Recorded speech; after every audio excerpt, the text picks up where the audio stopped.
I'm not sure if I've made this clear, but I want DNF Duel to actually be good. What's up everyone, it's your boy Personality, and for any news in the wider fighting game community, whether it's competitive or casual, make sure you're subscribed to this channel to hear the news and interviews. Today we've got to talk about the recent patch that happened to DNF Duel that came along with Spectre's introduction into the roster, into the family of DNF Duel. Now, in addition to Spectre, there has been some new systems introduced, some overall changes to every character, and hey, guess what? Spectre brought a little bit of an audience, especially on the Steam frontier. Now, I learned something the other day. It's very interesting.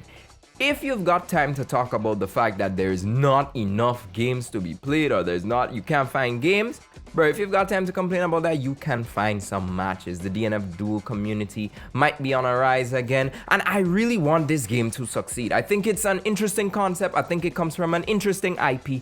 The translation may have been a bit rough, and especially some of the things that they've added in now should have definitely been there since launch, but I think DNF Duel, with the continued DLC and continued support from the developers, can see a resurgence that won't make it the most popular fighting game, but definitely make its name known and remembered. So they introduced a new mechanic known as the Indomitable Spirit mechanic. And what this basically does, it acts essentially, kind of reminds me of the faultless defense from Guilty Gear.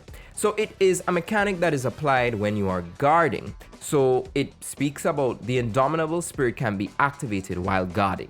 Stand strong against opponent's attacks. Certain amounts of wide damage is inflicted. Stun time when blocking the opponent's skill becomes consistent. It voids pushback on guard. And right after Indomitable Spirit is activated, guard break damage is not received for guarding against continuous attacks while in recovery. Now, the wide damage, what is that? So that's actually something that has been worked into the kit of many characters already. So it's essentially health that can be recovered. It hasn't necessarily happened yet. It should happen, but it hasn't happened yet. So it's funny because they use Berserker as a reference picture, and his mechanic, especially in his Berserker state, works around the fact that his life is constantly depleting, but is basically taking wide damage that can eventually be recovered. Another new system that they added in is the cube selection system, which shows us the use of a clear cube, which adds an awakening effect activated when 50% HP or less. So when you're at 50% HP, the clear cube will activate and give you certain awakening effects and bonuses per character, but the clear cube's awakening effect is weaker in comparison to the gold cube's awakening effect. So it's essentially a nice trade-off if you're gonna be that nervous player who can't really function on that pixel of health. Maybe the clear cube is for you because you get that damage buff, you get that bonus character trait at a much earlier time. However, it's not as powerful as the gold cube, so there's more risk involved in the gold cube. But guess what? That comes with reward because it activates at a much lower percentage in your health points, and some characters' original awakening effect will be applied to clear cube with more powerful awakening effect set for the gold cube. So that layer of customization now adds a certain level of depth to DNF Duel that possibly was missing, that possibly should have been launched with when DNF Duel initially came out. This should have been a feature or a mechanic that should have been attached to these characters or just implemented in the overall system immediately, because this level of effect adds to something great that the game can do in player expression. There's a lot of talk about player expression these days in games. Now, one of the main games that gets that complaint is Guilty Gear. Everyone feels like player expression has died. Everyone plays one character the same way. Apparently, we're seeing that kind of conversation resurge in Street Fighter 6. I don't necessarily think that is the case. I think people are seeing too many Kens, and too many Kens are playing the same.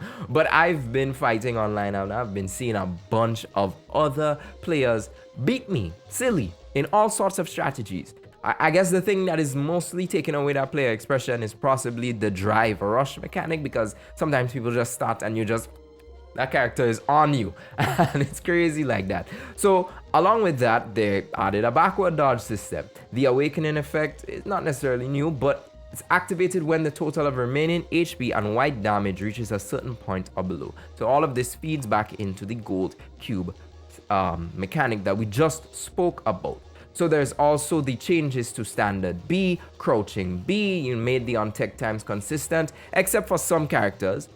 Airborne B made the on-tech time consistent, and other standard attacks and skills reduce the extremely long on-tech time for some skills. So I'm going to link this in the description below so you guys can actually take a look at all the other character changes that occurred, because we've got some notes for Berserker, we've got some notes for Vanguard, we've got notes for everybody. Everybody has actually received a change. But for your understanding, very quick understanding, I'm actually borrowing a tier list from Hubert47 on Twitter, and he basically broke down the characters who received the biggest set of buffs, slight nerfs, big nerfs, then Crusader. Crusader really, there's been talk that Crusader is essentially unrecognizable, possibly from who Crusader was. Possibly he got the worst touch up in these patch notes, and it really has reflected in his playstyle, and maybe Crusader is now just a dead character. One of the bigger discussions coming out of this is, who did the developers really listen to when they were making certain changes? Now, there has been that discussion going along that they listened more to the haters than to the people who actually were playing and appreciating the game for what it is. Possibly DNF Duel haters are the louder crowd. They're probably the more prominent crowd, and possibly they're the crowd that the developers are trying to get converted, because the people who like DNF Duel probably are going to stay. They won't mind the new mechanics unless it really shakes up what DNF Duel was before. But you have that sense that, look guys, you've got to be aware that in order to draw more players into this game, it must be, let's say, a bit more beginner friendly, possibly have certain mechanics that are standard, or possibly have certain mechanics that make the game interesting.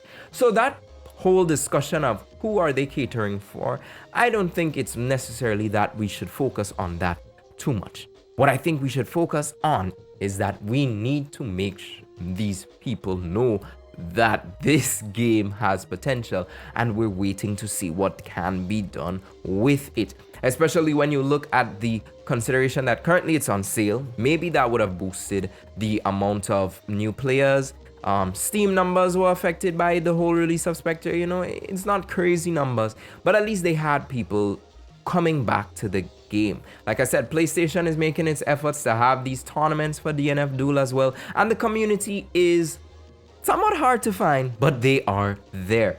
So overall, when I'm looking at these patch notes and I'm looking at the fact that DNF Duel may be making a resurgence based on the support that these developers can give to the game, one thing that I think is the most important feature that we may need before we even start to get crazy about new characters, before we even get crazy about buffs and nerfs, there needs to be a focus on one standard mechanic, and that is crossplay. Now, the game is available on the Nintendo Switch, the PS4, the PS5, and Steam. Now, I think crossplay with the Switch may be an issue. I'm not even sure what's going on with the Switch version, because some of these changes have not even been applied. So there's been like general changes for improved input lag on the PlayStation 5. That has not necessarily been applied to the Nintendo Switch. They fixed a bug in which the only opponent wins upon double KO. That's not applied to the Nintendo Switch, so I'm not sure if that was not an issue in that version, but it's not applied. Ranked match, they fixed a bug in which the entry is not automatically released after the limited time to accept the match has been patched.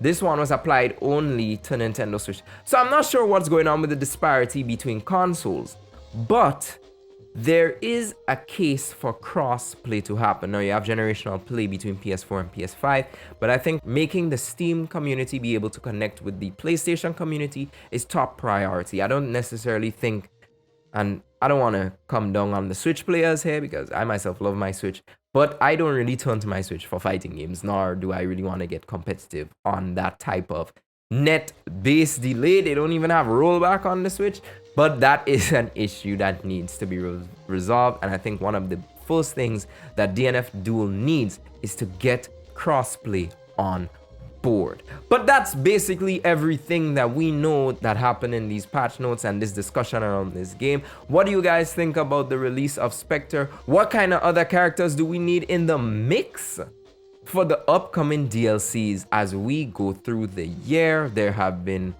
We've got the list and we've got the updated list in terms of what that DLC lineup is supposed to look like and what are their potential release dates. DNF Duel, please commit to this.